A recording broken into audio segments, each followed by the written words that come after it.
বললে বাবা দৌড়ি এখানে কবি মাদ্রাসা অনেক ছাত্র আইছে ওই যে এরা কবি ছাত্র না রুমাল মাঝে ডেকে এসে না কি দরকার ছিল রুমাল ডেকে আমাদের এখন আর ঠেলা ঠেলি করার সময় নেই বাবা এখন হইলে আমার বুঝায় তোরা দোলে নে নাইলে তোরা বুঝছে আমরা দোলা নাইলে উপায় থাকতো না ঠিক কি না বল আর এমন তাহিরি পাইবে একটু এত সরল মনে বোঝায় বুঝতেছি আমি তাহিরি মনের মাধুরীতে মিশে কথা বলি তাই বলে সেটা আমার অপরাধ কি বুঝলা সাদাস না একটা কুয়াশার মতো আঞ্চল দিয়ে করে খাওয়াই না আমি মরতাম নিয়ে না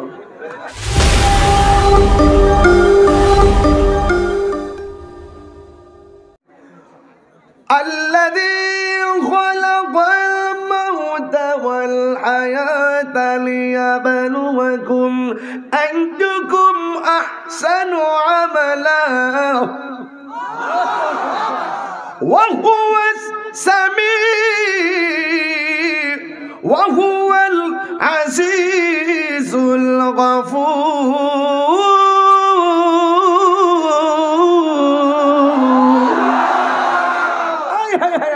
জীবন আছে বলেই তো চিৎকার মেরে দিয়েছি জীবন নাই স্টপ হয়ে যাবে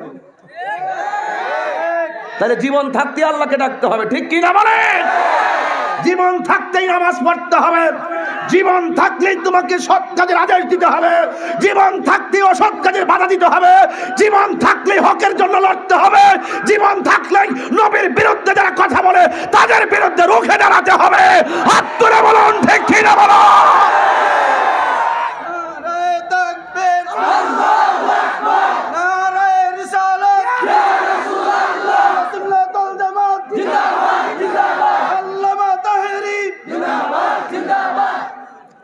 আলহামদুলিল্লাহ বলেন জীবন আছে বলে কাকে ডাক দিব জীবন আছে বলে কাকে ডাক দিব এই জীবন আল্লাহ কেন দিয়েছেন দেখেন আল্লাহ কোরআনে কয় কল্লি আবলুয়াকুম তোমাদেরকে পরীক্ষা করার জন্য আমি জীবন দিয়েছি সুবহানাল্লাহ বলবেন না একটু পরীক্ষা করার জন্য কেন আইয়ুকুম আহসানু আমালা তোমাদের মধ্যে আমি দেখব কে ভালো কাজ করে কি কাজ করে ভালো কাজ করে আল্লাহ বলছেন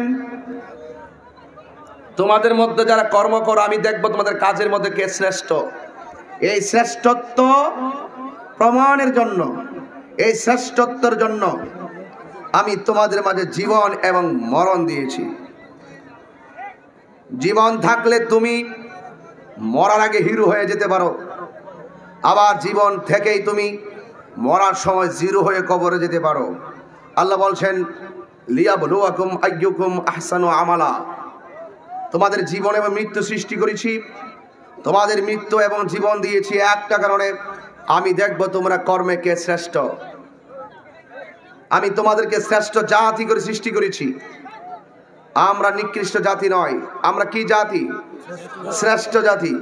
শ্রেষ্ঠ জাতি হয়েছি বলেই আজকে আমরা আরামের ঘুম হারাম করে দিয়েছি ঠিক কিনা বলেন মানুষ হয়ে এসেছি ভাবে যেতে হবে তবে তবে প্রত্যেকটা কর্মের হিসাব নিবে পুঙ্খানুপুঙ্খানু জবান খুলে বলুন তিনি কে আল্লাহ আরো জোরে বলুন তিনি কে আল্লাহ গভীর মনোযোগ আল্লাহ রাব্বুল আলামিন তিনি সেই মহান সত্তা খলাকা মাজির সিগা সৃষ্টি করেছেন হায়াত তোমাদের জীবন ওয়াল মাউত এবং তোমাদের মরণ জীবন দেওয়ার আগে তুমি ছিলে নিষ্প্রাণ তোমার বডির ভিতরে প্রাণ দেওয়ার আগে তুমি তো নিষ্প্রাণ ছিলে আল্লাহ বলেন কাইফা তাকফুরুনা বিল্লাহি ওয়া কুনতুম আমওয়াতান ফাআহইয়াকুম ثم يميتكم ثم يحييكم ثم إليه ترجعون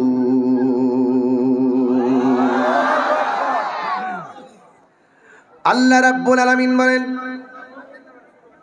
তোমরা কিভাবে আমি আল্লাহকে অস্বীকার করছো ওয়া কুনতুম আমওয়াতান তোমরা ছিলে মরা ফাআহইয়াকুম অতঃপর আমি আল্লাহ তোমাদেরকে জীবন দিয়েছি যিনি জীবন দিয়েছেন আমার আল্লাহ বলেন, এরপরে আমি আল্লাহ তোমাদেরকে মরণ দিব। জীবন পাওয়ার পরে কেউ এমপি, জীবন পাওয়ার পরে কেউ মন্ত্রী, জীবন পাওয়ার পরে কেউ চেয়ারম্যান, জীবন পাওয়ার পরে কেউ বক্তা, জীবন পাওয়ার পরে কেউ 10 তলা বিল্ডিং এর মালিক, জীবন পাওয়ার পরে গো কেউ মাটির ঘরের মালিক। কিন্তু সব মালিকানা একটা থাবা দিয়া চোখের পলকে স্তব্ধ করে দিবে। আমার আল্লাহ বলেন সুম্মা ইউমিতুকুম, অতঃপর আমি আল্লাহ রাব্বুল আলামিন তোমাদেরকে মরণ দিব। কি দিবে? মরণ দেওয়ার পরে অনেকে মনে করে মরে গেলে পর্ব শেষ, আর আমি তাহিরি বলি মরে গেলে কেবলমাত্র পর্ব শুরু। এই দুনিয়াটা হলো মরা গরুর মতো। মরা গরু যেমন করে বাজারে কাইটা বিক্রি করলে কেউ 1 টাকা দিয়েও কিনে না, এই দুনিয়া দুনিয়া যারা করে আখিরাতে দুনিয়া ছাইরা নাও, কাজে আসবে না। আমার নবী বলেন আদ-দুনিয়া সিজনুল মুমিনিন, এই দুনিয়াটা হলো মুমিনের জন্য জেলখানা। আর বেঈমান মনে করে এই দুনিয়াটা হলো তাদের জন্য বালাখানা। পরের জায়গা পরের জমিন ঘর বানায় আমি রই, আমি তো সেই ঘরের মালিক নই। ঠিক না? একটু মিলায়েন মিলায়েন, নিজের জীবনের সাথে মিলায়েন। পরের জায়গা পরের জমিন ঘর বানায় আমি রই, আমি তো সেই ঘরের মালিক নই, আমি তো সেই ঘরের মালিক নই। সেই ঘরখানা যার জমিদারি, আমি পাই না তাহার হুকুম জারি। সেই ঘরখানা যার জমিদারি, আমি পাই না তাহার হুকুম জারি। আমি পাই না জমিদারের দেখা, আমি পাই না জমিদারের দেখা। মনের জ্বালা কারে কই, আমি তো সেই ঘরের মালিক নই। সুবহানাল্লাহ। আরে পরের জায়গা পরের জমিন ঘর বানায় আমি রই, আমি তো সেই ঘরের মালিক নই, আমি তো সেই ঘরের মালিক নই। ঠিক না বেঠি? জমিদারের ইচ্ছা মতো দেই না জমি চার, তাই তো ফসল ফল না আর দুঃখ 12 মাস। কেমনে বুঝাইতাম? সেই রব আমাদেরকে কেন জীবন দিয়েছে, কেমনে বুঝাবো? আমার মনিব জীবন দিছে, জীবন বড় নিয়ামত। এই জীবনের নিয়ামত যারা উপভোগ করতে পারে না, এরাই মনে করে মরণটা বড় কিয়ামত। কথা বলেন ঠিক কিনা? উপভোগ করো। এই জন্য যুবক, আমার আল্লাহ রাব্বুল আলামিন কুরআনুল কারীমের মধ্যে বলেছেন কাইফা তাকফুরুনা বিল্লাহ।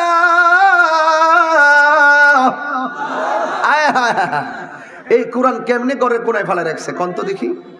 এই কোরআন কেমনে, আজকের ওয়াজে কোরআন আনছো না কেন? একটা কোরআন নিয়ে আসবো ওয়াজে সবসময়।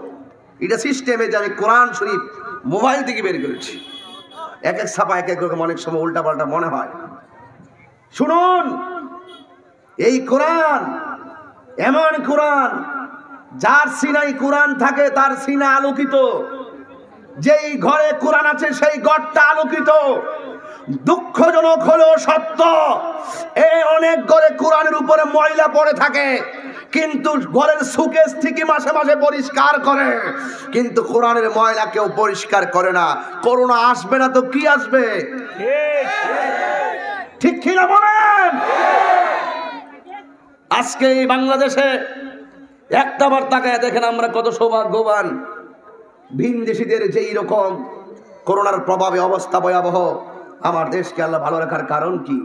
কারণ হলো একটাই, এই দেশের ভিতরে আল্লাহর ওলিরা এসে 360 জন ওলি আল্লাহ এই দেশে আছেন। এবং পাশাপাশি আমার এই দেশের ভিতরে যে ওয়াজ মাহফিলের যে গতি অন্যান্য দেশ থেকে অনেক বেশি, পাশাপাশি যে দেখেন হাফিজিয়া মাদ্রাসা, প্রত্যেকটা এলাকায় এলাকায় হাফিজিয়া মাদ্রাসার কোরআনের প্রতিধ্বনি হচ্ছে। কথা বলেন ঠিক না বেটি? তাহলে এখন আমরা বেঁচে আছি, বাহাদুরি করার সুযোগ আছে।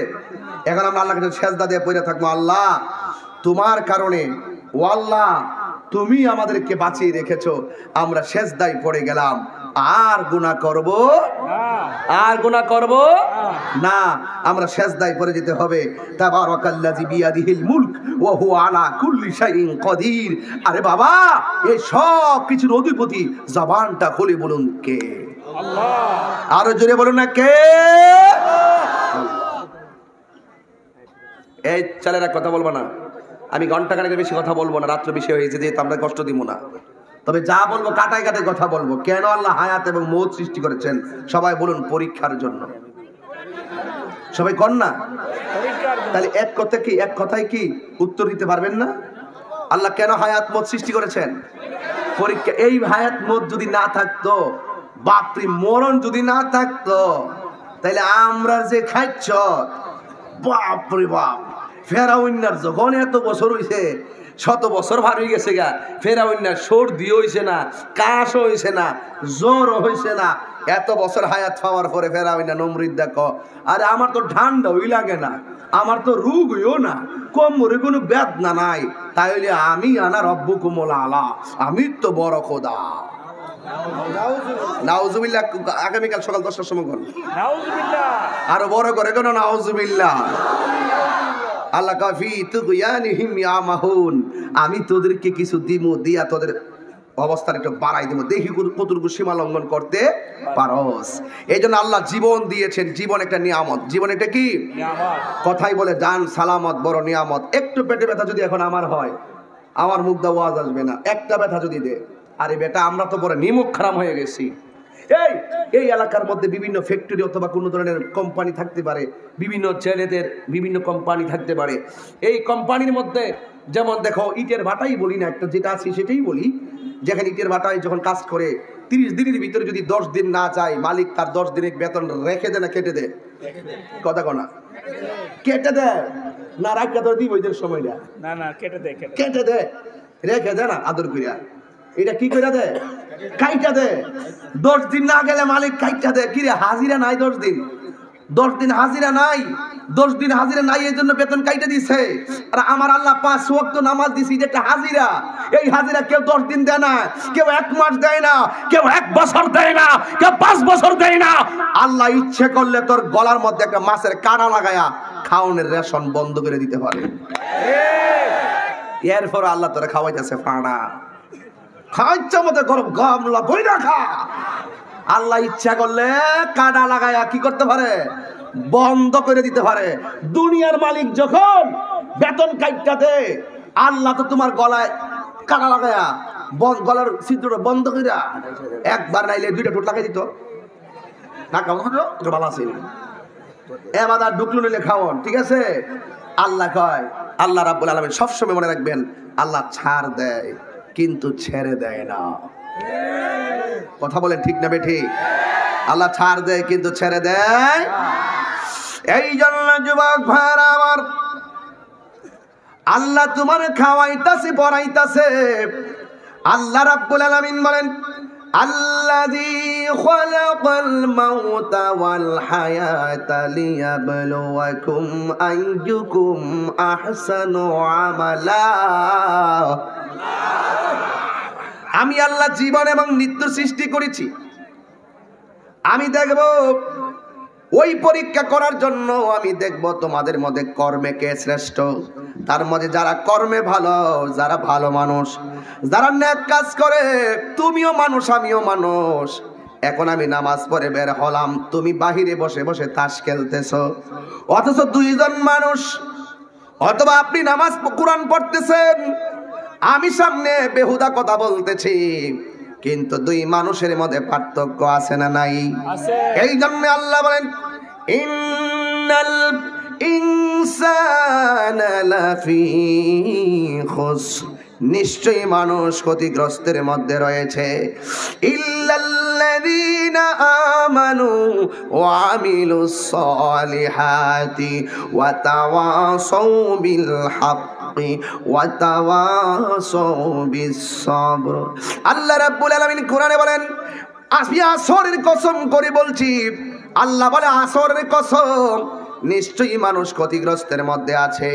কিন্তু যারা ইমানদার, যারা নেক আমল করে, যারা সৎ কাজের উপদেশ দেয়, যারা হকের উপদেশ দেয়, আর যারা ধৈর্যের উপদেশ দেয়, এরা কোনোদিন ক্ষতিগ্রস্তে পড়বে না। চিৎকার মেরে বলেন আল্লাহু আকবার। এই জন্য বাবারে আল্লাহ বলে, আমি নিষ্প্রাণ দেহের ভিতরে প্রাণ দিয়েছি, আবার আমি তোমাদেরকে জীবন দিব। জীবন দেওয়ার পরে আমি আল্লাহ তোমাদেরকে মরণ দিয়ে আবার যখন জীবন দিব, জীবন দেওয়ার পরে তোমরা অন্য কারো কাছে যাবে না। আমার আল্লাহ এই আয়াতে বলেন, সুম্মা ইলাইহি তুরজাউন, অতঃপর তোমরা আমি আল্লাহর কাছে ফিরে আসবে। এই জন্যই তো আল্লাহ বলেন, আল্লাযীনা ইযা আসাবাতুহুম মুসিবাহ ক্বালু ইন্না লিল্লাহি ওয়া ইন্না ইলাইহি রাজিউন। এই শব্দটা কত কঠিন শব্দ, ইন্নালিল্লাহ শব্দটা কত কঠিন, কত বিরহের। এই শিবপুর বাজারের, শিবপাশা বাজারের মধ্যে বলবে একটি সুখ সংবাদ, ইন্নালিল্লাহি ওয়া ইন্না ইলাইহি। কে মারা গেল? আব্দুর রহমান সাহেব। ইন্নালিল্লাহি ওয়া ইন্নালিল্লাহ। শুনো, এই জায়গায় যদি বলতো তাহির সাহেব মারা গেছে, ইন্নালিল্লাহ। শুনো, চেয়ারম্যান সাহেব মারা গেছে, ইন্নালিল্লাহ। এই স্টপ, এই জায়গায় তোমার নাম উল্লেখ করা হচ্ছে, কিছু করার আছে? মানুষের ইন্নালিল্লাহ যখন পড়বা, সাথে সাথে তোমার নিজের মধ্যে এমন একটা অবস্থা তৈরি করো, ও আল্লাহ তুমি তাকে পাঠিয়েছিলে, তাকে তুমি নিয়ে গেছো, একদিন তো আমরা তোমার দিকে চলে আসবো। ইন্না লিল্লাহি ওয়া ইন্না ইলাইহি রাজিউন। তুমি পাঠিয়েছো, তোমার কাছে আমরা ফিরে যাব। ও আল্লাহ, মরে যাব, একদিন তো চলেই যাব, কিন্তু আমাদেরকে বেঈমান করে মৃত্যু দিও না, বেঈমান করে আমাদেরকে মরণ দিও না। তুমি জীবন দিয়েছো পরীক্ষার জন্য, আমরা জানি না সেই জীবনটাকে কতটুকু কাজে লাগিয়েছি। তুমি মরণ দিয়েছো পরীক্ষার জন্য, জানি না সেই মরণটা কেমন আরামের হবে। তবে আল্লাহ একটা কথা শুনুন, একটা কথা, মৃত্যুর কষ্টের যন্ত্রণা আমরা সহ্য করতে পারবো না। কথা বলেন ঠিক কিনা বলেন? সাউন্ড একটু সফট করো, হার্ড হয়ে গেছে। এই জন্য যুবক ভাইয়ার আমার, ও যুবক আমার, আল্লাহ বলেন কুল্লু নাফসিন যায়িকাতুল মাউত। সব প্রাণী মরণশীল, সবাইকে মরতে হবে। আমার আল্লাহ বলে, নিশ্চয়ই মানুষ ক্ষতিগ্রস্তের মধ্যে আছে। তুমিও ক্ষতিগ্রস্তের মধ্যে আছো, আমিও ক্ষতিগ্রস্তের মধ্যে আছি। কেউ এক বেলা নামাজ পড়লে 10 বেলা পড়ে না, জুমা পড়লে তারাবি পড়ে না, রোজা 5টা রাখলে 10টা রাখে না। সব সময় সারাদিন শুধু মোবাইল মোবাইল মোবাইল। এই মোবাইলের মধ্যে যুবকরা বেশি ঢুকে গেছো। একটা বার খেয়াল করে দেখো, আমি যদি বলি কোরআন কয় মিনিট পড়ছো, হুজুর পড়ি নাই। আমি যদি বলি মায়ের সঙ্গে কতবার ভালো ব্যবহার করছো, হুজুর মনে নাই। বন্ধুর সঙ্গে কয়টা ভালো কথা বলছো, হুজুর মনে নাই। তাইলে তুমি কোরআনও পড়লা না 2 মিনিট, মারও সময় দিলা না 5 মিনিট, বন্ধুরও সময় দিলা না 10 মিনিট, বাইকেও সময় দিলা না 20 মিনিট। কিন্তু আমি যদি যুবকদের এই হিস্ট্রিটা আমি তালাশ করি, ঠিকই ঘন্টার পর ঘন্টা এই মোবাইল নামক গজবের দিকে সময় দিয়েছে। কথা বলেন ঠিক কিনা? এই মোবাইল বলে মানুষের নৈতিক অবক্ষয় হয়েছে। মোবাইল যতটুকু উপকার করেছে তার চাইতে বেশি ক্ষতি করেছে। কিন্তু আমার আল্লাহ বলেন, আমি জীবনটা দিছি পরীক্ষার জন্য। এই জীবনটা নিয়ে যখন শুকরিয়া তন্তরা আমি আল্লাহকে একবার আল্লাহ ডাক দেশ, আমি আল্লাহ রাব্বুল আলামিন অনেক খুশি হইয়া যায়। আমি আল্লাহ গাফফার নামের উসিলায় তোদের জীবনের গুনাহগুলো মাফ করে দে। এই জীবনটা সেই দামি জীবন। হুজুর জীবনটা কেমন দামি বুঝাইয়া দেন। ঠিক আছে, আমি তোমারে বুঝাইয়া দেই। শিব পাশায় নদী আছে না নাই? ওই আজমিরগঞ্জে নদীর পারে নৌকার মধ্যে বৈশা তুমি বাতাস খাইবা। হুজুর গরমের মধ্যে বাতাস ও ফাইন। হুজুর সড়ক দিয়া বাইক দিয়া টান দিলাম, কি সুন্দর বাতাস, চমৎকার। এই মুহূর্তে যদি তোমার শ্বাস প্রশ্বাসটা কষ্ট হয়, সোজা চলে যাওয়া আইসিইউর ভিতরে। একদিন থাকো, তোমার কৃত্রিম হাওয়া ভিতরে দিতেছে অক্সিজেন। দিনে দিনে 24,000 টাকা 25,000 টাকা তোমার বিল দেওয়া লাগতেছে। গরম লাগার পরে কারেন্টের ফ্যান লাগাইয়া দাও। মাসে মাসে পল্লী বিদ্যুতের বিল গুনতেছো। একটা বার খেয়াল করো, আমার আল্লাহ তোমারে এইরকম ভাবে কত মাগনা রাস্তার হাওয়া অক্সিজেন তোমার ভিতরে ঢুকাইতেছে, বের করতেছি। আমার আল্লাহ একটা টাকা বিলও নেয় না। কথা বলেন ঠিক কিনা? এই জন্য আল্লাহ বলছেন, আল্লাযী খালাকাল মাউতা ওয়াল হায়াতা লিয়াবলুয়াকুম। আমি আল্লাহ তোদেরকে জীবন দিয়েছি, মৃত্যু দেব শুধুমাত্র পরীক্ষা করার জন্য। এই জন্য আমার আল্লাহ বলেন, হে বান্দারা, তোমরা আমি আল্লাহ পাকের ইবাদত করো।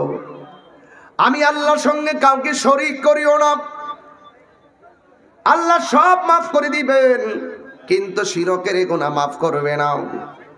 মা বাবার অবাধ্য সন্তানকে আমার আল্লাহ মাফ করবে না। বান্দার হক যারা নষ্ট করে তাদেরকে আমার আল্লাহ রক্ষা করবে না। এই জন্য যুবক, জীবনটা কি দামি না কম দামি? কথা কন না কেন? এই দামি জীবনে দামি কিছু কথা শুনেন। কারণ হলো একটাই, আমার আল্লাহ রাব্বুল আলামিনের ধরা কিন্তু নরম নয়। আমার আল্লাহ কোরআনের মধ্যে চমৎকার ভাবে বলেছেন, ইন্নাহু হুয়া ইউবদিউ ওয়া ইউঈদ।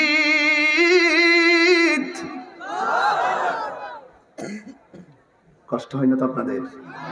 আমার কষ্ট হলে বলবেন, আমি দোয়া করে দিব ইনশাআল্লাহ। আমি যে কথাগুলো বলতেছি, আমি কি দলিলের বাইরে বলতেছি? আমি অর্থগুলো করলে আপনারা বুঝবেন যে কি করতেছি। ইন্নাহু হুয়া ইউবদিউ ওয়া ইউঈদ। আল্লাহ হলো তিনি যিনি তোমার শুরুর মালিক এবং শেষের মালিক। সুবহানাল্লাহ। দেখছেন, সব দলিল কোরআনে আছে। বাঁচার রাস্তা নাই, বাঁচার রাস্তা নাই। ওয়া হুয়াল গফুর। রাজি আছেন সবাই? ওয়া হুয়াল গফুরুল ওয়াদুদ যুল আরশিল মাজিদ।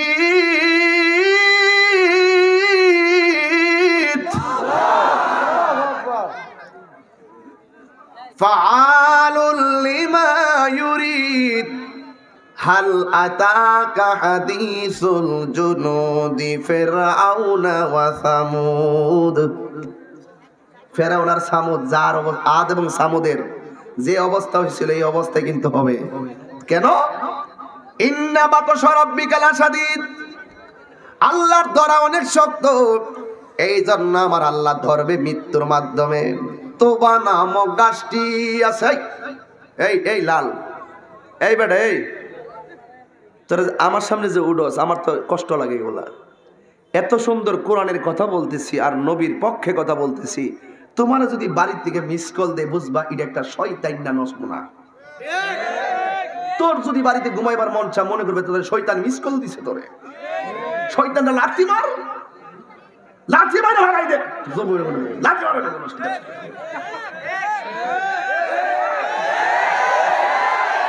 শয়তান প্রকাশ্য শত্রু। ঠিক কিনা বলেন? শয়তান যেখানে কোরআন তেলাওয়াত হবে, শয়তান ভাগ্যে দেব। আল্লাহু আকবার জোরে বলেন। আর যেখানে আল্লাহু আকবার, বাস পরিষ্কার কথা। আল্লাহর ধরা কি নরম না শক্ত? আরো বড় করে, নরম না শক্ত? শক্ত। ওই যে আমি বলতেছি, গজল কি বেশি গাইলে গেছি? না না না, ঠিক আছে বাবা, ঠিক আছে, ঠিক আছে, অসুবিধা নেই। আমার ভুল হইলে বাবা দৌড়ি। এখানে কমি মাদ্রাসা অনেক ছাত্র আইছে। ওই যে এরা কমি ছাত্র না, রুমাল টুমাল ব্যাপারটা কি হয়েছে? কি দরকার রুমালটা রেখে আমাদের? এখন আর ঠেলা ঠেলি করার সময় নেই বাবা। এখন হইলে আমার বোঝায় তোরা দোলে নে, নাইলে তোরা বুঝছে আমরা দোলা, নাইলে উপায় থাকতো না। ঠিক কি না বল? আর এমন তাহিরি পাইবে একটু এত সরল মনে বোঝায় কইতাছি আমি তাহিরি মনের মাধুরীতে মিশে কথা বলি, তাই বলে সেটা আমার অপরাধ? কি বুঝলা? সাদাস না একটা কুয়াশার মধ্যে আঞ্চল যেগুলো খাওয়াই না, আমি মরতাম নিয়ে না, আমি বুকে ব্যথা করছে ঠান্ডাতে আসতাম তো বলা বলছি। হ্যাঁ কফি থাকলে আনো, কফি আনো। আমি এখন চাও খাই না। কফি লে দা, কফিটার একটা তুইলা দিলাম আর কি, এটা মার খাইলেছি কথা কর ঠিক নিয়ে। এখন গ্রামে গ্রামে কফি আইসে আইসে নিয়ে। এখন একটা মহিলা আইসি আজকা হেয়ার ফ্রেন্ডের ডাকো ভিতরে মহিলার কয়ে যায়, মা গো জর্দা কম খায়ো, পর্দা বেশি করে কইরো। আমি কি বাড়িয়ে বলেছি? জর্দা খাওয়া কি ফরজ? পর্দা করা নামাজ পড়া, রোজা, হজ, এই যে সুন্দর কথাগুলো বলার চেষ্টা করি আপনাদের জন্য। এত বড় ওয়াজ করলে কি মনে থাকবে? কিছু ডায়লগ দিলে মনে থাকবে। জর্দা কম খাও, পর্দা বেশি করে করো। জর্দা খাওয়া ফরজ না, জর্দা খেলে হার্টের সমস্যা হয়, পর্দা করলে ঈমান তাজা হয়। তোমাদের আওয়াজ শুনে আমার ভয় হচ্ছে, জোরে বলো ঠিক কি না বলো। কওমি ছেলেরা তোমরা কি রাগ করেছো? আসলে রাগ করছো? হাত তুলে রাগ করছো? রাগ করে কিন্তু করতাম না, ঠিক আছে? কি বুঝলা? ঠিক আছে ইনশাল্লাহ, ওকে ঠিক আছে। পয়লে আমরা আমারে বুঝায়া আমার এটা দালা কষ্ট করে আমারে ছোট মানুষ তো এত খাওন খাই, পেটটা বড় নাও এমনি থাকলে তো যাকে এমনি ওয়াশ করতাম বললে পরে অন্ত এমনি ওয়াশ করলে বুকটা ব্যথা করতেছ। বাজান আসলে আমি আইসা আপনার দিকে খুব ভালো লাগতেছে, কি করতাম কি আর তো চালাইতাম না ইনশাল্লাহ, কোনো অসুবিধা হইব ইনশাল্লাহ। আচ্ছা ঠিক আছে। আমার এই বেটা কষ্ট পাইছে, হুজুর আমরা রে হুজুর এলাকাতে আলামিনের মতো বিশ্বাস করি হুজুর, আমরা মানুষ অনেক বিশ্বাস করে হুজুর, আপনারা যে কইছে 10টার সময় মাইক ধরবেন, আপনারা যে 12টার সময় গেছে হুজুর, মানুষ কিন্তু ভুল বুঝতেছে। আমি কি এরে বাবা হুন ফ্রেমের মানুষ ঘুমাইলেও ঠিক না, ঠিক নেই। এখন ভাল লাগতেছে না আপনার কাছে? মনে হইতাছে মাগরিবের আজান দিছে নাকি একটা মনে হচ্ছে উঙ্গাইতেছে? তাহলে জর্দা কি কম না বেশি? একদম বেশি। তুই তো দরবার লাগাইবে না। জর্দা পর্দা, জর্দা খাওয়া কি ফরজ? পর্দা করা, জর্দা না খেলে কি শাস্তি হবে? পর্দা না করলে কেন বলছি? দায়ুস কখনো জান্নাতে যাবে, দায়ুস কখনো জান্নাতে যাবে, বাস পরিষ্কার। তওবা নামক, এখানে তো আসলাম না, তওবা নামক গাছটি আছে, পাতায় পাতায় লেখা আছে মানুষের হায়াত, সেই পাতা জড়িয়া পড়লে মৌতের নিশানা, আজরাইলা শিলে কারো কফিয়াতে। আমি আস্তে আস্তে ওয়াজে ঢুকতেছি, একটু খেয়াল রাখেন। আমি জীবন মরণ দিয়ে শুরু করছি। হায়াত এবং মৌত কেন বানাইছে? পরীক্ষার জন্য। জুড়ে কোন ঠিক কিনা? তওবা নামক গাছটি আছে, পাতায় পাতায় লেখা আছে মানুষের হায়াত, সেই পাতা জড়িয়া পড়লে মৌতের নিশানা, আজরাইলা শিলে কারো কফিয়াতে চলবে না রে মানুষ, কফিয়াতে চলবে না। দিল নরম করো, বাবার কথা খেয়াল করো, মার কথা খেয়াল করো। আমি হাসির খোরাক দিচ্ছি না, রিয়েলি জীবনটা উপভোগ করার একটা জীবন, কিন্তু এই জীবনটাকে বিপথে নয়, আল্লাহর ইবাদত করেও এই লাইফটাকে উপভোগ করা যায়, আল্লাহকে মানার মাধ্যমে উপভোগ করা যায়, আবার শয়তানের পদাঙ্ক অনুসরণ করেও উপভোগ করা যায়। আল্লাহকে মেনে উপভোগ করাটা হলো আপনার জান্নাত হবে শান্তির নিকেতন, আর শয়তানের পদাঙ্ক অনুসরণ করলে হবে জাহান্নামের সর্বনিম্ন স্থল। কথা বলেন ঠিক না বেটি? সে যে নামে আজরাইল, সঠিক সময় শিবপাশা তোমার ঘরে হইব দাখিল, সে যে নামে আজরাইল, সঠিক সময় শিবপাশা তোমার ঘরে হইব দাখিল। কত কাকুতি মিনতি করবে তুমি, কত কাকুতি মিনতি করবে তুমি, রেহাই পাবে না। আজরাইলা শিলে খারো কফিয়তে চলবে না রে মানুষ, কফিয়তে চলবে না। মরণেরই কথা মানুষ স্মরণ করো না। আজরাইলা শিলে কারো কফিয়তে চলবে না রে মানুষ, কফিয়তে চলবে না। ঠিক কিনা বলেন? মিনহা خلقناكم وفيها نعيدكم ومنها نخرجكم تارة أخرى। এই মাটিতে আপনাকে শুইতে হবে। আজকে আমার বাবা মারা গেলে আমরা কান্না করি, মা মারা গেলে আমরা কান্না করি, বোন মারা গেলে আমরা কান্না করি। কান্নাকাটি করে কিন্তু মনে করবেন না যে আমরা ওই মুর্দারকে খুব লাভবান করাচ্ছি। না না না না, আমরা কান্নাকাটি করলে মুর্দার আরো কি হয়, গুনাহগার হয়, তার উপরে রহমত উঠে যায়। এই যে দেখেন, আমি একটি হাদিস নিয়ে এসেছি আপনাদের সামনে। এই যে দেখেন আমি কত সুন্দর করে পড়ছি, আপনারা একটু শুনেন, শুনলে বুঝতে পারবেন মানুষটা এখন মারা গেলে আমরা কান্নাকাটি করি না। দেখেন, এই যে দেখেন, আন ইবনুল মুনকাদির قال سمعت جابر بن عبد الله رضي الله تعالى عنهما قال جاء بأبي يوم أحد قد مثل به। হযরতে জাবির ইবনে আব্দুল্লাহ রাদিয়াল্লাহু তাআলা বর্ণিত, তিনি বলেন উহুদের যুদ্ধের দিন আমার আব্বাকে এমন অবস্থায় আনা হয়েছিল, তার অঙ্গ বিকৃতি করা হয়েছিল। হাত্তা ওদিয়া বাইনা ইয়াদাই রাসূলিল্লাহি সাল্লাল্লাহু আলাইহি ওয়াসাল্লাম, এমন কি রাসূল করিম সাল্লাল্লাহু আলাইহি ওয়াসাল্লামের সামনে আমার বাবাকে রাখা হলো। তারপর ওয়াকাদ সুজ্জিয়া সাওবান, আমার আব্বার শরীরটাকে আমি কাপড় দিয়ে ঢেকে দিলাম। ফাযাহাবতু উরিদু আন আকশিফা আনহু, আমি তার চেহারা থেকে কাপড় সরাতে, এমন সময় আমার কওমের লোকেরা কি ফানাহানি কওমি, আমি যখন আমার আব্বার চেহারা থেকে বা কাপড়টা সরাতে চাইলাম, ফানাহানি কওমি, আমার কওমের লোকেরা আমাকে নিষেধ করলো। সুম্মা যাহাবতু আকশিফু আনহু, আমি আবার খুলতে চেয়েছিলাম, ফানাহানি কওমি, আমার কওমের লোকেরা আমাকে নিষেধ করলো। ফা আমারা রাসূলুল্লাহ সাল্লাল্লাহু আলাইহি ওয়াসাল্লাম, রাসূল পাক সাল্লাল্লাহু আলাইহি ওয়াসাল্লাম আদেশ করলেন, ফা রুফিআ, আমার বাবাকে উপরে উঠিয়ে নেওয়া হলো। সুবহানাল্লাহ। ফাসামিআ সাওতা সাআহাতিন, অতঃপর একটি কান্নার আওয়াজ, কে যেন একটা মহিলা কান্না করতেছে এই মাইয়াতের জন্য। আমার রাসূল ফাকালা, আমার রাসূল বলেন মান হাযিহি, কে সেই ব্যক্তি কান্না করছে? ইবনাহু আমর, কেউ বলছে এটা উমরের মেয়ে অথবা উমরের বোন।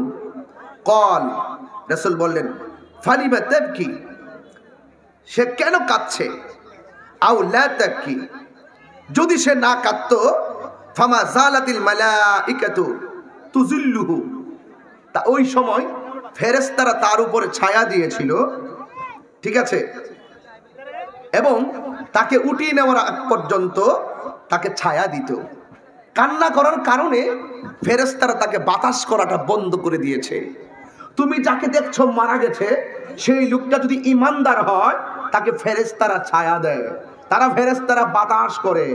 আজরাইল এসে ইমানদারের মাথার চুলের মধ্যে, আমি তো চুল খুললাম আর তোরা টিকটক বানাই নিবি, আমি খুললাম না, আমি দেখাচ্ছি, এই পাগড়িটা খুলে এইভাবে ইমানদারের মাথার চুলের মধ্যে আজরাইলে আশ্রয় দিবে, তখন ইমানদারের চোখের মধ্যে একটা ভাব আসবে, এই ছেলে, এই ছেলে জুতা, তুমি কোথায় যাচ্ছ? তুই কি মরবি না? কি আশ্চর্য কিশোর বয়সের পোলাপানগুলো, এগুলো সব টিকটক বাহিনী। তখন ঠিক না বেটে? আরে ঠিক তো বলেন, আমি তো মরণের কথা বলতেছি, ঠিক বলেন। আমি মাঝে মাঝে বলি কেন, আমার দেশের কিছু কিশোরী মেয়ে ফিল্টার ইউজ কইরা কালা চেহারা সাদা বানায়া, এই তরুণী তরুণী এই কিশোর বয়সে এই সমস্ত মেয়েরা ওই ছেলেদের ফাঁদে পড়ে টিকটক বানায়, তাদেরকে অনলাইনে অফার করে, তোমরা আসো, তোমরা খুব সুন্দরী, তোমাদের পাশে বসে আমরা একটা অভিনয় করবো, তোমাকে 5,000 টাকা দিব। অনেক কিশোরী ওই টাকার ফাঁদে পড়ে এক জায়গা থেকে ব্রাহ্মণবাড়িতে চলে যায়, খাগড়াছড়ি চলে যায় রংপুর, ওখান থেকে যাওয়ার পরে 3 দিন পর্যন্ত বাবা তার মেয়ে খুঁজে, কিন্তু মেয়ে খুঁজে পাওয়া যায় না। ঠিকই দেখা যায় মেয়ে 3 দিন পরে নদীর মধ্যে লাশ পাওয়া যায়। আজকে টিকটকের কারণে বহুত ছেলে মেয়েদের নৈতিক অবক্ষয় হয়েছে। এই টিকটক, এই বেটা আরেক বেটা গান গায় তুই ঠুট মিলাস কেন, আরেক বেটা ওয়াজ করে তুই ঠুট মিলাস কেন, এই বেটা বিখ্যাত ব্যক্তির পাশে সেলফি তুলে বিখ্যাত হতে যেও না, নিজে বিখ্যাত হও, তোমার পাশে মানুষ দাঁড়ানোর জন্য পাগল হয়ে যাবে। আরেক বেটা ঠুট মিলে টিকটক করস কে লাগা, নিজে ক্যাপাসিটি অর্জন কর। দেশটা বাণী চিরন্তনী ল বল, যে নারীর মধ্যে 4টি গুণ পাওয়া যাবে, সে কখন, সে যার জন্য আল্লাহ জান্নাতের 8টি দরজা খুলে দিবে। নাম্বার 1, যেই মহিলা 5 ওয়াক্ত নামাজ পড়ে। নাম্বার 2, যেই মহিলা রমজানে রোজা রাখে। নাম্বার 3, যেই মহিলা স্বামীর খেদমত করে। নাম্বার 4, যেই মহিলা নিজের ইজ্জতকে হেফাজত করে। ঠিক এভাবে তোরা রিয়েল নিজের কণ্ঠ দিয়ে ছেড়ে দেস না, একটা বক্তব্যের দ্বারা একটা মানুষের জীবন পরিবর্তন হয়ে যেতে পারে। ওই কোন বেটা কিতা কইছে না, গান গাইছে, হে গানের সাথে হে টুট মিলা, হে মার্ডার হয়ে যাবো, অবস্থা ভয়াবহ। এই সমস্ত টিকটক আর টুকটাক মৌলবি কিছু বাইরিছে, উল্টা পাল্টা বুলেটিং মারে। এই বুলেটিং থেকে, এই এখন পরিস্থিতি থেকে যদি পরিত্রাণ পেতে হয়, তাহলে যুবক তোমাকে কোরআনের আলোতেই আলোকিত হতে হবে। কারণ জীবন বানাইছে পরীক্ষার জন্য, মৃত্যু বানাইছে পরীক্ষার জন্য। তোরা কি আর ঘুরবি? সর্বনাশ দি কানের কাছে হারিয়ে টুকুর টুকুর করো স্কিল লেগে, কষ্ট দিতেছেন আপনারা। তাহলে এইভাবে কথা বলবেন, ঠিক আছে তো? আমি যে কথাগুলো বলছি ফাইনাল কাজ, এখন যে কথা বলছি খুব দামি কথা বলছি। হয় সাহানচত নি আমার এই কাছের গেলা জানছো 1000 অংশ আছে, এইটা খাইলে কেবো তাহিরি অন চা খার মনো কফি ফানা থো, আমি খাইতাম না এটা দাও তো, দো চেয়ারম্যানটা দাও, আমার চেয়ারম্যানটা দাও। না না না অসুবিধা নেই তো, লাগতো না, আমার একটু গরম পানি এনে দে যা। হ্যাঁ, হাকিম লড়ে হুকুম লড়ে না, কইছি তো কইছি, ওই ফাও মস্কাইব তারপর বাংতাম না, ঠিক কি না বলো?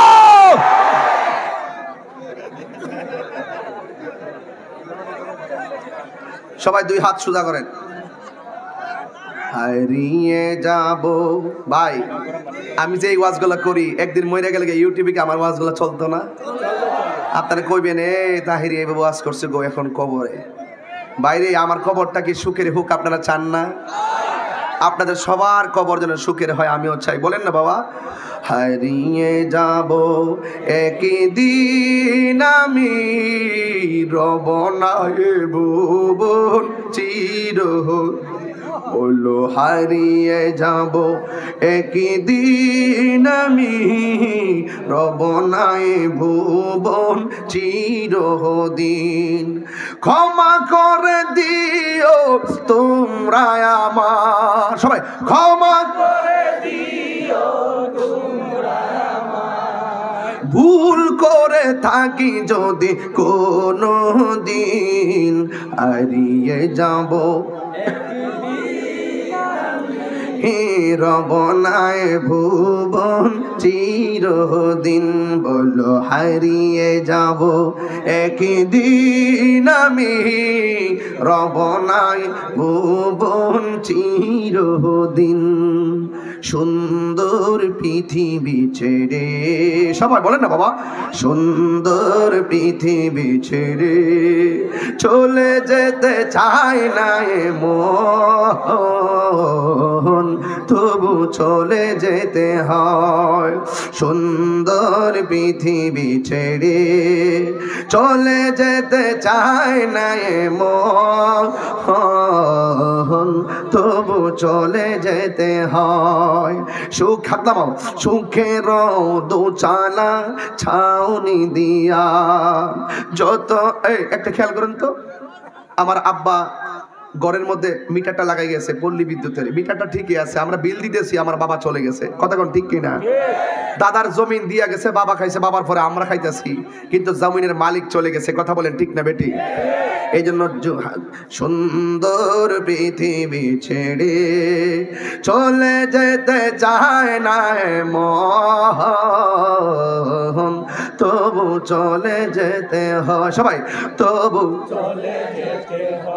সুখের দোচালা ছাউনি দিয়া যতন করিয়া ঘর বাঁধিয়া সাজানো হলো এ জীবন বেঁচে থাকা আশায় তখনই চলে এলো উপরের ডাক। একটু খেয়াল করো, তখনই চলে এলো উপরের ডাক, হলো না পূরণ স্বপ্ন তবু চলে যেতে হয়। সুন্দর পৃথিবী ছেড়ে চলে যেতে চায় না মন, তবু চলে যেতে হয়, তবু চলে যেতে হয়, তবু চলে যেতে হয়। আমার বাবা চলে গেছে। যুবক, তুমি মনে করো না যুবক তুমি বেঁচে থাকবে। তোমার মতন বহু যুবক বাইক অ্যাক্সিডেন্টে হঠাৎ করে মারা যায়, হঠাৎ করে, ঠিক কিনা বলেন? এই জন্য যুবক ভাইরা আমি বলেছি জীবন অনেক উপভোগ করার জিনিস, কিন্তু এই উপভোগটা যেন আল্লাহ এবং রাসূলের সন্তুষ্টির জন্য হয়ে যায়। বন্ধুরে আমার, ও শিব মাসের বন্ধুরা 10-15 মিনিট সময় দেন। আমি বলছিলাম মরণটাও পরীক্ষার জন্য। হুজুর মরণটা কেমন? আমি এই মুহূর্তে আমি দেখাইতে পারবো মরণটা কেমন। আমি যদি একটা যুবককে এখন ডাক দেয়, যুবক তুমি দাঁড়াও, তুমি একটু দাঁড়াও, দাঁড়াও দাঁড়াও দাঁড়াও, অসুবিধা নেই, তুমি একটু দাঁড়াও, মরণটা কেমন কষ্ট তুমি দেখবানি এখন? দেখবা? তাইলে নাকটার মুখটারে 5 মিনিট বন্ধ রাখো, মরে যাবে গা। হ্যাঁ দেখেন, হাইসেন না, এটা বাস্তব। কিন্তু আপনি আপনার হাতটাকে, নিজের হাতটাকে 5 মিনিট 3 মিনিটই ধরে রাখতে পারবেন না, ঠান্ডা বাইরে যাবো গা। আর মরণের সময় আজরাইলে যখন রুহুটা টান দিব, আপনি তখন বলবে আজরাইল আমার রক্তগুলা পানি হয়ে যাইতেছে। আল্লাহু আকবার বলেন। খেতে কইতাছে হুজুর 5 মিনিট ধরে কিন্তু মরে যাবো গা। তোরে মরবার লাগা কইছি না, জীবনে আত্মহত্যা করিস না, জীবনে আত্মহত্যা করো না, ফাঁসি দিয়া মরো না, বিষ খাইয়া মরো না, ট্রেনের তলে হইয়া মরো না। এই যে রিয়াজের শ্বশুর যে এমনি গুলি দিয়ে মরে গেছে গা, এটা বেহুদ দিকে মরছে। তোর ফুতে খবর না, জিয়ে খবর না, বউ খবর না, বউ যদি খবর না, একটা বিয়া করে না, ডাইরেক্ট কত তো বালা তুই একটা বিয়া করে নিতি সারা দিতে। বেহুদা বউ খবর না, এই সুযোগ কজনের আয় রে? হ্যাঁ, এই সুযোগ কজন আয়? বউ যদি খবর না ল জামাই দি, মাশাআল্লাহ, ঠিক আছে, thank you thank you thank you, অনেক দূর। বউ যদি আমার খবর না লো, তুই বিয়া না একটা করে লেবি, বেহুদা। হ্যাঁ, আমার খবর আমার ছেলে না, আমার মেয়ে না, বউ আপন না, মেয়ে আপন না। তুমি কইলে হইলে আমার বউ আপন না, মেয়ে আপন না, আমি মরতাম না। আমার আপন হইল আল্লাহ এবং রাসূল, ঠিক কিনা বলেন? যদি এই কথা কইয়া পিস্তলটারে এমনি দিতে যাইয়া এইটা আমার এইটা, হ্যাঁ এখন ঠিক আছে, তোমরা বুঝালাইছি, লাইন ফাইলাইছে, মাশাআল্লাহ। কিও ঠিক আছে নি? দেখেন এই লোকটা বউজিবুত দিয়া শান্তি পাইল না, লাস্টে মইরাও আখিরাতে আর শান্তি পাইতো না। এই জন্য আত্মহত্যা করেন না। আমি মনে করি এরকম ডিপ্রেশন প্রত্যেকটা ফ্যামিলিতে বাপ মা সন্তান দ্বারা কষ্ট পাইতেছে। এই লোকটা হয়তো আত্মহত্যা করছে দিকে আমরা দেখছি, তার সন্তান দ্বারা কষ্ট। এমন হাজার বাপ মা ঘরের মধ্যে সন্তান দ্বারা কষ্টে বইরে রয়েছে, এই কষ্টটা বাপ মারে দিয়েন না। কথা বলেন ঠিক না বেঠিক? তবে ওই লোকটা আত্মহত্যা করে ভুল করছে। হ্যাঁ, আত্মহত্যা না করে যদি কইতো যে আমার আল্লাহ হইলো, আমার রাসূল হইলো আমার আপন, আমার কেউ লাগতো না, তাইলে হাসরের মাঠে সে শাস্তি পাইতো না। কথা কোন ঠিক না বেঠিক? কথা না শোনো, কথা না, আমার মূল বিষয় তো হলো ডাক দিয়া বলেন, এই ছেলেটা তোমার নাম কি বলছিলা? রাজা। বলো। এই রাজা বলছে হুজুর এদিকে তাকাও, 5 মিনিট যদি আমার নাক এবং মুখ বন্ধ রাখি, আজরাইল আর আমি মরে যাব। আপনারা বলেন সে বলছে আমি মরে যাব। জবানটা খুলে বলুন হায়াতের মালিক কে? আর আজরাইল যখন তোমার কাছে আসবে গো, আজরাইল তোমার ঘরের মধ্যে আইসা রুহুটা টান দিব। তখন তোমার নাক খোলা থাকবে, তোমার ধরা লাগবে না, অটোমেটিক নাক বন্ধ হয়ে যাবে।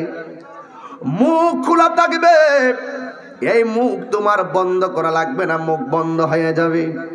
এখন মরণের ডরে হাত বান্ধ না, পাও বান্ধ না, মুখ বান্ধ না। আর ওই সময় তোমাকে আজরাইল তোমার রূহটা নিয়ে যাবে। কিন্তু যুবক, আমার নবী, আপনার নবী বলেছেন, আজরাইলে যখন রূহটা টান দিয়ে নিতে আসে, তখন ওই লোকটার রক্তগুলো পানি পানি হয়ে যায়। হাতের মধ্যে যে রগগুলা দেখতেছো, এই রগগুলা টাস টাস করে ছিঁড়ে যাবে, আর তোমার হাড্ডির জোড়াগুলা টাস টাস করে খুলে যাবে। আমার নবী বলে, মৃত্যুটা রূহ নেওয়ার আগে যেই সত্যারণা আছে, সাকরাতুল মউতের কষ্টটা আছে, এই কষ্টটা হলো সবচাইতে বড় কষ্ট। ও নবী বলে, ওই সাকরাতুল মউতের সময় ওই লোকটার মুখের মধ্যে এমন একটা তৃষ্ণা লাগবে, গলার মধ্যে পানি ঢুকাইলেও গলাটা শুকাইয়া থাকবে। কেমন কঠিন, পানি দিলে গলা ভিজে যায়। মরণ যন্ত্রণা শুরু হলে কোনো পানি দিয়ে গলা ঠান্ডা হবে না। সাকরাতুল মউতের কষ্ট বড় কষ্ট। ওই আমার নবী বলেন, 7 সমুদ্র 13 নদীর পানি দিলেও তৃষ্ণা মিটবে না গো। এমন ভাবে আজরাইলে তার রূহটা নেওয়ার জন্য আসবে। এ বন্ধুরে, ওই রূহ নেওয়ার সময় আমার নবী বলেন, যারা পায়খানা করে বিছনা বাসায়া ফালায়, প্রস্রাব করে বিছনা বাসায়া ফালায়, চোখ দুইটা উল্টায়া দেয়, জিহ্বার মধ্যে কামড় মারে, নাক দিয়া রক্ত বের হয়, কান দিয়া রক্ত বের হয়, রগগুলা ঠাস ঠাস করে ছিঁড়ে যায়, আমার নবী বলেন তার মরণের লক্ষণটা বেশি ভালো না, তার মরণের লক্ষণটা বেশি ভালো না। সাহাবী ডাক দিয়া কই, নবী গো,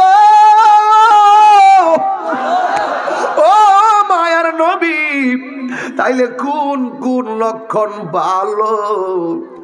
আমার নবী বলেন, যারা ইমানদার হবে, ইমানদারের কাছে আজরাইল আসবে রূহটা কান দিয়ে বের করার জন্য।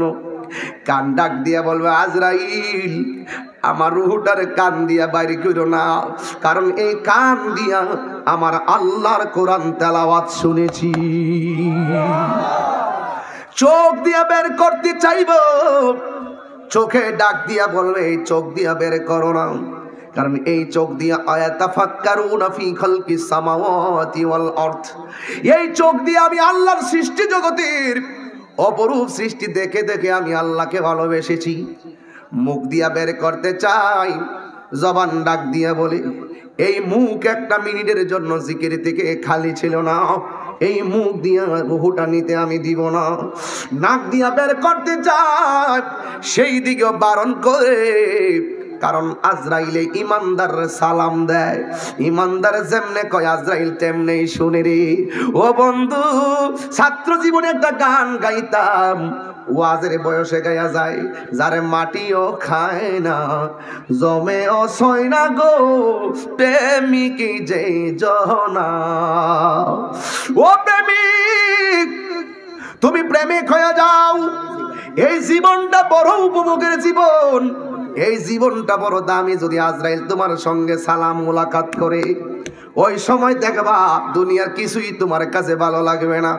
তোমার কাছে আজরাইল কইব, ও আল্লাহর বান্দা, তোমার রূহটা এখন নিয়ে যাবো, আল্লাহ পাঠাইছি। ইমানদাররা বলে, তাড়াতাড়ি নিয়ে যা, আমি আমার মনিবের সঙ্গী দিদারের জন্য আমার মনটা পাগল হইয়া রইছি। এবার আল্লাহর কাছে আজরাইল যাইব, ডাক দিয়া বলবে, আল্লাহ তোমার ইমানদার রূহ আনতে গেলাম, কান দিয়া বের করতে দেয় না, চোখ দিয়া বের করতে দেয় না, মুখ দিয়া রূহটা নিতে দেয় না, এখন আমি কি করব? আমার আল্লাহ বলেন, তুই তোর একটা কাগজে হাতের তালুর মধ্যে আমি আল্লাহর নামটা লেখ। তোর হাতের তালুর মধ্যে আমি আল্লাহর নামটা লেখ। আল্লাহর নামটা লেখা যে আজরাইল ইমানদারের কাছে আইব, কোন বডি দিয়া, পাউ দিয়া, আঙ্গুল দিয়া, হাত দিয়া, কান দিয়া, নখ দিয়া, কোন দিক দিয়া যে রূহ নিতে পারে না। আমার আল্লাহ বলেন, তুমি যদি রূহ আনতে চাও, আমার ইমানদারের চোখের সামনে আল্লাহ নামটা এইভাবে ধরবা, ইমানদারের চোখের সামনে যখন আল্লাহর নামটা ধরবে তখন ইমানদার আল্লাহ নামের দিকে তাকাইয়া ফানা ফিল্লা হয়ে যাবে, এমন ভাবে ফানা ফিল্লা হয়ে যাবে। তখন ওই মুহূর্তে মায়ের স্তন থেকে দুধ পান করতে করতে বাচ্চা যেমনে ঘুমায়া যায়, ইমানদার রূহটা আজরাইল এই সুযোগে নিয়ে যাবে, ইমানদার যেন এমন ভাবে ঘুমায়া যাবে জোরে জোরে কে আল্লাহু আকবার বলা যাবে না। আল্লাহ ডাক দিয়া কো ফেরেশতারা, শিব পাশার জমিনে কথার কথা বলছেন কি, আবার কোরআন হাদিসে যায় শিব পাশা খুঁজছেন না, কোন জায়গাতে লেখছে আল্লাহ কইছে শিব পাশা, আবার আজরাইল দরবার লাগায়েন না। শিব পাশা কি আজরাইল আইতো না? তাহলে শিব পাশা গেলে কি অসুবিধা হইব? কেউ শিব পাশা কি আজরাইল আইতো না? হবিগঞ্জ আইতো না? শিব পাশা কি ইমানদার আছে না? তাহলে অসুবিধা কি? এটা বুঝতে হইব সব জায়গাতে আজরাইল আইব। কইও একবার কোশ্চেন যে আমার দাদা তো মরে গেছে গা, তো তুই কান্দস কি লেগে? দাদার লাগে কান্দি না, কান্দি যে আজরাইল যে আমার বাড়িটা চিন্না গেছে। আরে বেটা বাড়ি চিন্না গেছে, তুই যদি 7 সমুদ্র 13 নদীর তরে নিয়া মারি নিচে গিয়ে ঢুকিয়া থাকস, হিয়ারের মধ্যে আজরাইল গিয়ে ঢুকবো, কথা কোন ঠিক না বেটি? এই বাস্তব প্রমাণটা আমার আব্বারে দিয়া কইয়া দিই। আমার আব্বা যখন অসুস্থ হইল, আমি স্টেজ থেকে বৈশা ফোন দিয়ে অ্যাম্বুলেন্স পাঠাইছি। অ্যাম্বুলেন্সে আমার 3 ভাই, আমার আম্মা ছিল, আমার ভগ্নিপতি ছিল, আব্বা শোয়া ছিল। আব্বা ঘর থেকে এশারের নামাজ পড়া উযু সহকারে গেছে, তাই আব্বা ওই সূরা ওয়াকিয়া, মুলুক, ইয়াসিন আর রহমান এগুলো মুখস্থ পারে তো, সবগুলা পড়ছে, পইরা লম্বাইয়া শুইছে। শোয়ার পরে আমরা 5 বাইরে ডাক দিছে, আমাদেরকে ডাক দিয়ে দুরূদ শরীফ পড়ছে, শাহাদাত টাহাদাত পইরা হঠাৎ করে আম্মা মনে করছে মনে একটু ঘুমাইছে আর কি, স্বাভাবিক দেখতেছি। ডাক্তারের কাছে লয়ে যাইতেছি, গাউসিয়া যাওয়ার পরে আম্মাকে কিরে তোর আব্বা কোন সময় ঘুমাইছে, উঠে না দি, কারণটা কি? তার ডাক্তার দেওয়ার পরে দিয়ে যে লড়ে না, দিয়ে যে শরীর একটু শীতল শীতল লাগতেছে, এইভাবে আব্বা চলে গেছে। মানে আব্বার দিয়ে একটা কথা বলি, দেখেন আমার আম্মা আমার ভাই সবাই পাশে বসা, গাড়ির গ্লাস বিশ্বাস যদি করেন একটু বাতাস ঢুকতে পারে না, এই গাড়িটার ভিতরে একটা পিপিলিকা ঢুকবো এই ছিদ্রটা পর্যন্ত গাড়িটাতে নাই, কোনো দিক দিয়ে কেউ ঢুকবো সুযোগ নাই। কিন্তু এই ছিদ্রে দিয়ে কোন হামদা না, আজরাইল ঢুকলো কেমনে, আজরাইল গেল কেমনে? আরে তুই ফালাইবি কোথায়, তুই যাবে কোথায়? যেখানে যাবি আল্লাহ বলছেন ওয়ামা তাদরি নাফসুম বিআইয়ি আরদিন তামুত, যেখানে থাকবি সেখানে আজরাইল তোর থাবা মেরে নিয়ে যাবে। যাইবি কোথায়? তুই যাবি, বাঁচার কোনো রাস্তা আছে? কথা কোনা, বাঁচার রাস্তা আছে? চলে যেতে হবে ভাই, চলে যেতে হবে। আল্লাহ বলছেন আমি জীবন আর মৃত্যু বানাইছি, কে তাদের কর্মে শ্রেষ্ঠ। আসনারে যুবক, আমরা কর্মে শ্রেষ্ঠ হয়ে যাই, আজরাইল তোমাকে স্যালুট দিবে। জোরে কর না সুবহানাল্লাহ। আজরাইলের রূহটা নেওয়ার সময় আল্লাহ কয় এই তাড়াতাড়ি যা এলাকায়, যাইয়া দেখ। হ্যাঁ তাড়াতাড়ি যা, তাড়াতাড়ি যাইয়া এই যে তোর জান্নাত থেকে একটা সাদা কাফনের কাপড় লয়, সুবহানাল্লাহ কোন রে, আর একটা আতরের বোতল ল, তাড়াতাড়ি যা। এই মুহূর্তে আজরাইল ইমানদারের রুহুটা কবজ করব, রুহুটা বাইর করা আজরাইলের দায়িত্ব, রুহুটা আবার এই কাফনের কাপড় বাইন্ডিং করা তোর দায়িত্ব। সুবহানাল্লাহ। আজরাইল শুধু রুহুটা বের করছে। আমার আল্লাহ কোরআনে বলছেন ইয়াসআলুনাকা আনির রূহ কুলির রূহু মিন আমরি রাব্বি। ও বন্ধু, কেউ যদি আপনারা প্রশ্ন করে রুহুটা কি, এখানে আমরা যারা আছি, আমি নিজে কইতাম রুহুটা কিটা, আপনিও পারতেন না, হুজুর পারতো না, এখানে যারা আছে কেউ পারতো না। রুহুটা কি আমার বলেন, কে পারলে? আল্লাহ নিজে নবীর এই নবী গো, অনেক মানুষ সামনে কইব রুহুটা কি, আপনি কইবেন কুলির রুহু মিন আমরি রাব্বি। এটা একমাত্র আল্লাহর আদেশ মাত্র, আল্লাহর আদেশে ঢুকছে, আল্লাহর আদেশে বাইরে গেছে। এর চাইতে বেশি কমও করেন না, বেশিও করেন না। হাকিকত জানে কে? আল্লাহ। দেখেন কত ভয়ঙ্কর বিষয়, কত কঠিন এক বিষয়। এটা কি জিনিস, এই জিনিসটা বোঝার কোনো ক্ষমতা নাই। এরপর আল্লাহ বলে এই ফেরেশতা তাড়াতাড়ি যা, যাইয়া আজরাইল থেকে রুহুটা তুই কাফনের কাপড়ে লইবি। এবার ফেরেশতা আইসা এমন ভাবে কাফনের কাপড়টার মধ্যে বাইন্ডিং কইরা রুহুটারে লইয়া আসমানের দিকে উড়াল দিবে। জোরে কোন সুবহানাল্লাহ। আর এই দিক দিয়ে মানিক মিয়া মারা গেছে, মসজিদে এলান করতেছে একটি সুখ সংবাদ, একটি সুখ সংবাদ, শিবপাশা নিবাসী এমুক গ্রামের এমুক সকাল 6 ঘটিকায় ইন্তিকাল করিয়াছেন। ইন্না লিল্লাহি ওয়া ইন্না ইলাইহি রাজিউন। ওকে করে মুরব্বীরা 10-15 জনায় উড়ানের মধ্যে বয়া চিন্তা করে কাফনের কাপড়টা কাটবো কোন হুজুরে, তারে গোসল করাইবো কেডা, বাজারও কেডা কাফনের কাপড়টা আনবো, তারা ফাটাইতো না। সব মিলাইয়া 1200 টাকার বাজার করলে তার শেষ বিদায়ের কাপড় 2200 1800 টাকার বাজার করলো। ওই কাফনের কাপড় আতর টাতর কিনা টিনা একবারে তার শেষ বাইন্ডিং দিয়ে হইলো 1200-1400 টাকার বাইন্ডিং দেয়। কাফনের কাপড় কিনবার লাগে শিব পাশা যায়। আর এই দিক দিয়ে আমার আল্লাহ আগেই ইমানদারের রুহুডারে কাফনের কাপড় দিয়ে ভেসাইয়া উপরের দিকে নিয়ে গেছে। ওই যে কোরআনে বলছিলাম, এমন কি কোরআনে বলছিলাম যে গেছে দেখেন, এই যে বলছিলাম কোনটা, এই যে আল্লাযী খালাকা সাবআ সামাওয়াতিন তিবাকা। এই প্রথম আকাশে 7টা আসমান তো দলিল আসেনি, 7টা আসমান দলিল কিন্তু আছে। এই প্রথম স্তরে যখন এই আপনার শিব পাশার ইমানদারের রূহটা নিয়ে যাবে, প্রথম আকাশে একটা ফেরেশতা আছে। ফেরেশতা ডাক দিয়ে বলবে, কি রে কতবারে আমাদের গেল হারাইলা, এমন গ্রান তো পাইলাম না, হঠাৎ করে এমন গ্রান করতে গাইতেছে। জানোস না এটা শিব পাশার ইমানদারটার রূহ। কথার কথা দেখেন, আপনি লাশ পরে আছে, আপনার লাশ পরে আছে শিব পাশা, আর আপনার দেহের রূহটাকে সালাম দিতেছে প্রথম আকাশে, এরপরে দ্বিতীয় আকাশে, তৃতীয় আকাশে, চতুর্থ আকাশে, পঞ্চম আকাশে, সপ্তম আকাশে। আল্লাহ কয়ে চুপ থাম, আমি আল্লাহ রূহটাকে রাখার জন্য আরেকটা আলাদা বাড়ি বানাইছি। গুলশান বাড়ির লেগে পাগল হয়ে যান গা, বরানির জন্য পাগল হয়ে যান, কিন্তু আমার আল্লাহ দেখেন আপনার রূহটা রাখার জন্য একটা বাড়ি বানাইছে। এখন বলবেন হুজুর সেই বাড়িটার নাম কি জান্নাত? আমি বলব না, ওই বাড়ির নাম হলো ইল্লিন। সুবহানাল্লাহ। আর এই দিক দিয়ে মানিক মিয়ার বডিটার বাইন্ডিং করার জন্য বড়ই পাতার গরম জল, এই বেটা এই যে গায়ের মধ্যে সাদা কাপড় লাগাইছি, এই দুনিয়াতে সাদা কাপড়, লাল কাপড়, নীল কাপড়, হলুদ কাপড়, কত জাতের কাপড়, সবুজ কাপড় আছে। কোন রঙিন কাপড় দিয়া তোমার শেষ জীবনের বাইন্ডিং দেওয়া হইল না, সাদা কাপড়ের কাপড় দেওয়া হইল কেন? রংটা সাদা হইল কেন? উত্তর দিয়ে 12 দিন সময় দিয়ে গেলাম।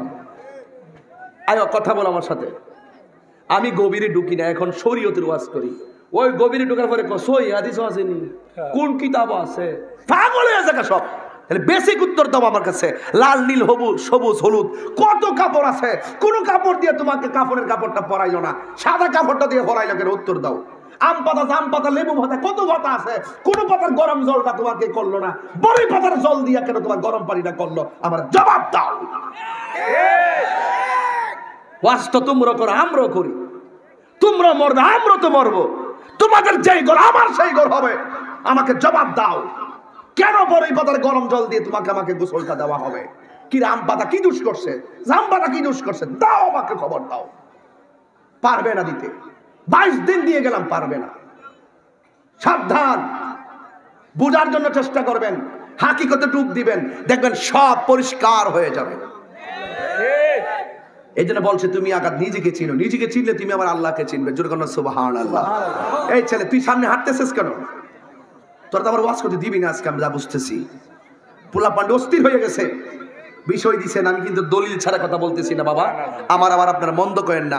আমার মনে চাই বুকটা ফাটাই আমি কথা বলতাম। আরে আর কোন সময় আসবো? এমনও তো হতে পারে শিব পাশের এই মাহফিল আমার জন্য শেষ মাহফিল হতে পারে। মুরব্বী আপনি ভয় পায়েন না যে দাড়ি পেকে গেছে, আপনি ভয় পায়েন না। আপনি লড়তে পারেন আগের মতো, আপনি ভয় পায়েন না। আপনার আগে আপনার নাতি চলে যেতে পারে, আপনার আগে আপনার ছেলে চলে যেতে পারে, আপনি আবার তার আগে চলে যেতে পারেন। হায়াতের মালিক কে? আল্লাহ।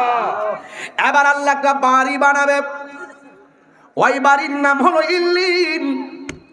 আর এই দিক দিয়ে শিব পাশা মানিক মিয়ার দেহটারে কাফনের কাপড় বডির মধ্যে বাঁধে কয়টা?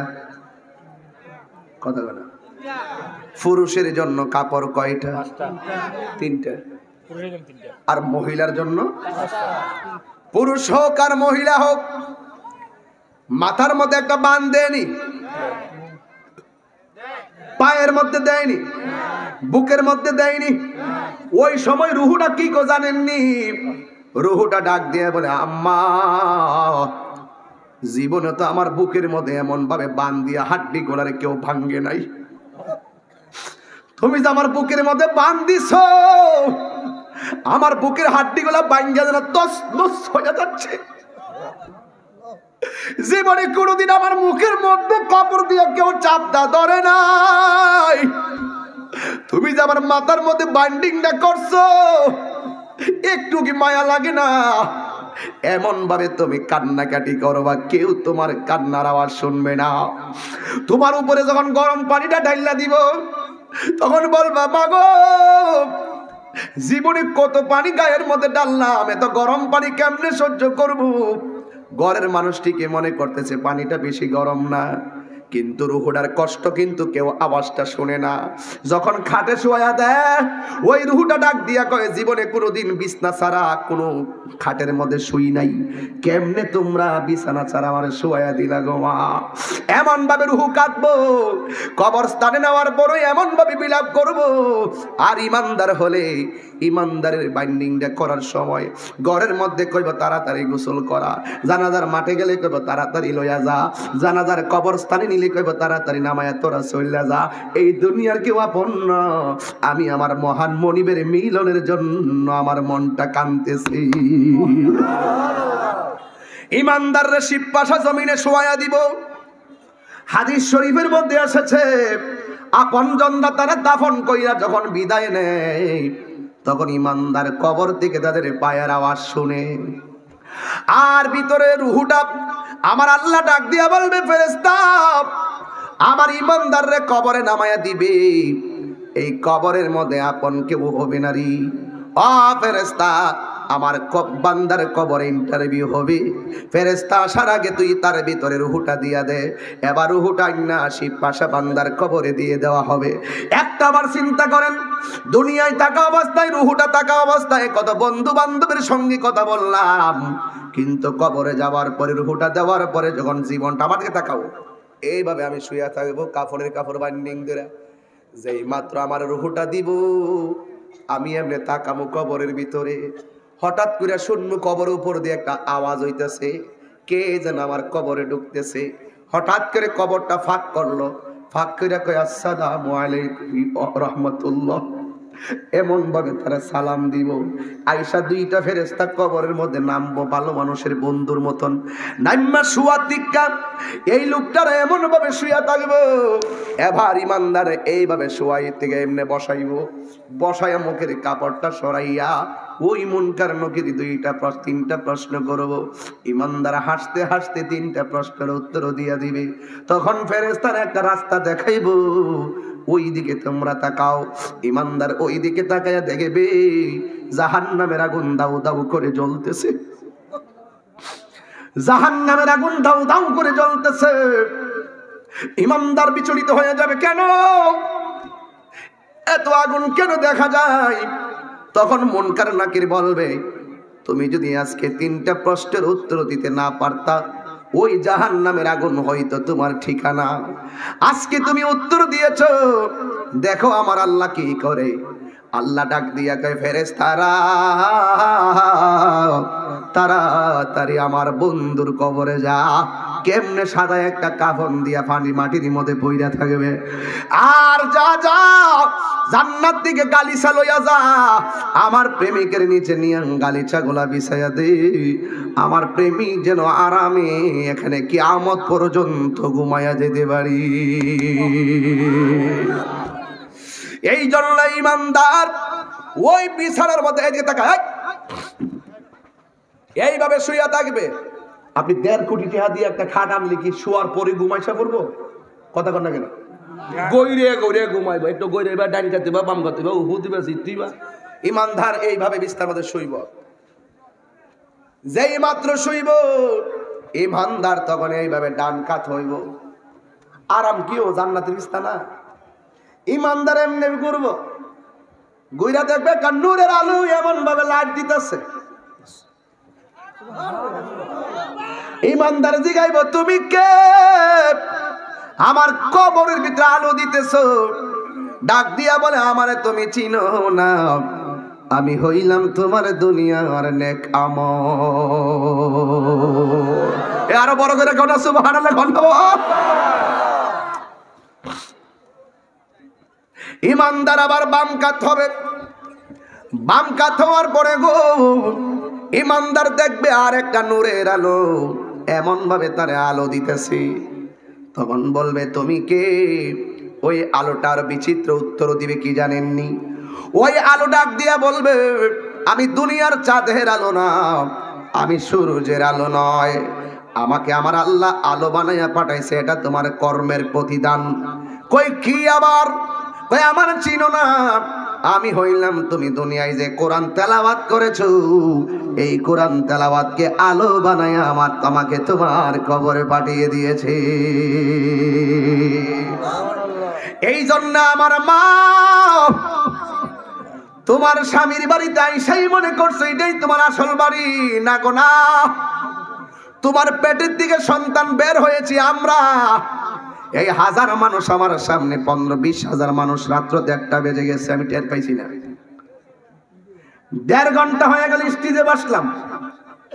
এই সময়টার দাম যে কত, আজরাইল আসলে ঠিকই বুঝবো, দমটা বন্ধ বন্ধ হয়ে গেলে বুঝবো এই সময়টার দাম কত। এবার আমার মাকে বলি, আম্মা স্বামীর বাড়িটা তোমার আসল নায়র নয় গো মা, একটা বার খেয়াল করো, বিয়ের আগে তোমার গায়ে হলুদের গোসলটা করাইছে, মরে গেলে তোমাকে ঠিকই একটা গোসল করাইব, বিয়ের দিন তোমাকে নতুন শাড়ি পরাইছে, একটা বার খেয়াল করো, মরণের পরে তোমাকে ঠিকই নতুন কাপড়টাই পরাবে, একটা বার খেয়াল করো, তোমাকে নতুন কাপড় পরে গাড়িতে তুলছে, মরার পরে খেয়াল করো কাফনটা পরাইয়া তোমাকে ঠিকই পালকিতে তুলবে।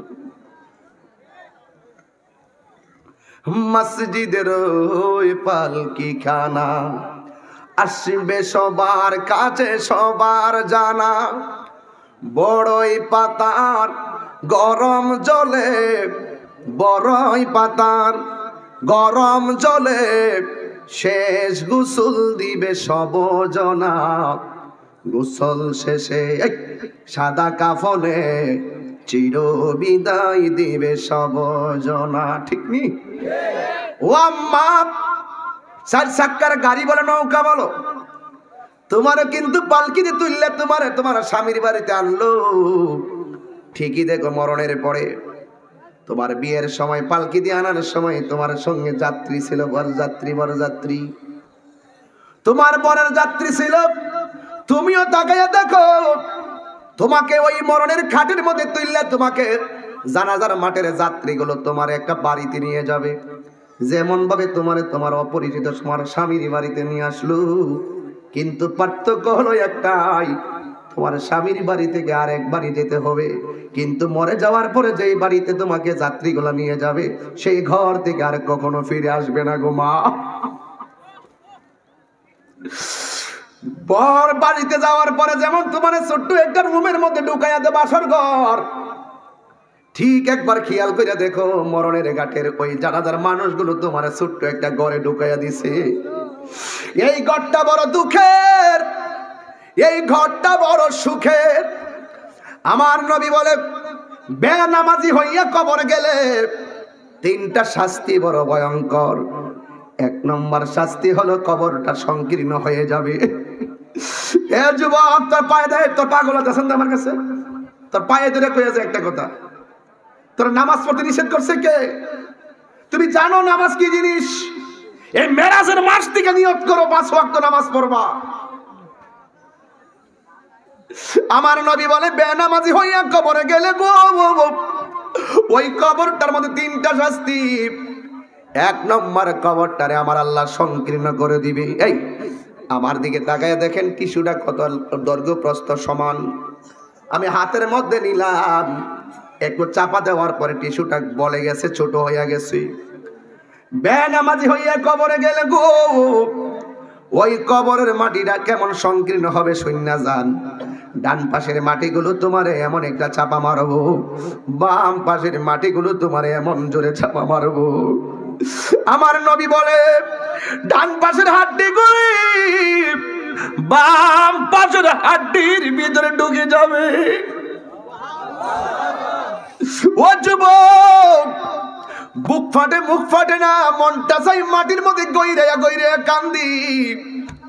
রাত্রে যখন বাড়িতে যাই মনে মনে ভাবি, হাজার মানুষ আমার ওয়াজ শুনছে, আমি তাহিরি মারা গেলে তো ফেসবুকে অনেকে শুনবো, কিন্তু এমন শ্রোতা আছে যারা মারা গেলে আমি তাহিরি জানতেও পারতাম না। কে জানে কোন দিন মারা যায়, আমরা জানি না রে বাবা। আমার নবী বলে, বন্ধুরে আমার, কবরের মাটিটা এমন জোরে তোরে চাপা মারবে, হাড্ডি গোলারে গুড়া বানায়া ফেলবে, এমন ভাবে গুড়া বানায়া ফেলবে। আমার নবী বলে, কবরের ভিতরে লোকটা এমন জোরে একটা চিৎকার মারবে, আল্লাহ কয়া চিৎকার মারবে, এমন ভাবে চিৎকার মারবে, তার কান্নার আওয়াজ পৃথিবীর কেউ শুনবে না, তার কান্নার আওয়াজ শুনবে গরু ছাগল চতুষ্পদ জন্তুরা। আমার নবী বলে, এই লোকটা এমন জোরে চিৎকার মারবে, তার কান্নার আওয়াজ যদি পৃথিবীর কোনো মানুষের কানের মধ্যে লাগতো, ওই মানুষের কানের পর্দাটা ফাটিয়া ওই লোকটা দুনিয়া থেকে বিদায় হয়ে যেত। চিৎকার মেরে কে আল্লাহু আকবার বলবেন না? ইয়া রাসূলুল্লাহ বলেন না? চোখেরই লোকে তুমি হতে পারো লাশ, একটু দাও। চোখেরই পলকে তুমি হতে পারো লাশ, চিরতরে বন্ধ হবে তোমারি নিঃশ্বাস, হবে এলান তাহির নাম মসজিদেরি মাইকে, হবে এলান তোমারি নাম মসজিদেরি মাইকে, বাড়িওয়ালা নাই রে বাড়ি নাই রে দুনিয়া। দুইটা হাত তুলবেন না আমার সাথে, বলেন না, বাড়িওয়ালা নাই রে বাড়ি নাই রে দুনিয়াতে, বাড়িওয়ালা নাই রে বাড়ি নাই রে দুনিয়াতে। তোমার ভয়ে থাকে তো মানুষ ছিল বাহাদুরি, বাবনে হাওয়ায় উড়াও তুমি যে রঙ্গিনী গুরি। ও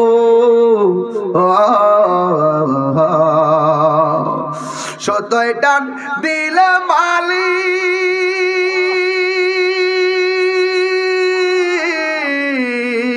ও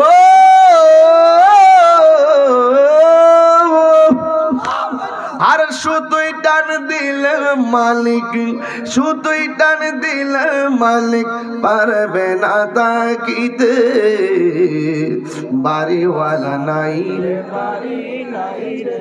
এই যুবক উঠলি কেন? এই কষ্ট পেয়েছি।